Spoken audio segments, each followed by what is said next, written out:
investment na rin para sa mga future ng mga anak. Yun. Good morning guys, my name is John Martinez, founder of Team Martinez.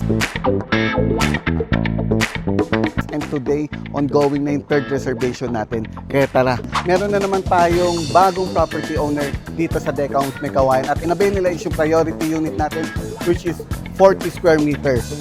Kilalanin natin yung client natin. Sir, pakilala po tayo.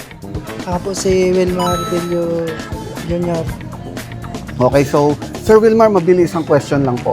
Sir, bakit tayo kumuha ng property dito sa Deca Homes May Kawayan? Para investment na rin para sa mga future ng mga anak. Yun, nice. Grabe naman, no? Kamusta po yung service ng Team Martinez?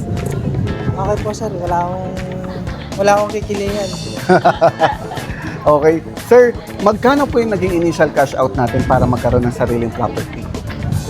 Sa ngayon po sir, 10K pa lang. 10,000 pesos at meron na po kayong sarili ng property.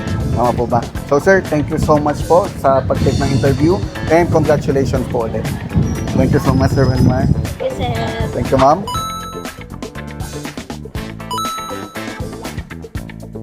Yes, katatapos lang ng third reservation natin today at ang profile ng mga client natin ay mag-asawa, isang OFW at isang forklift operator. Ang inabail nila ay 40 square meter worth 2.3 million at ang initial cash out lang nila is 10,000 pesos.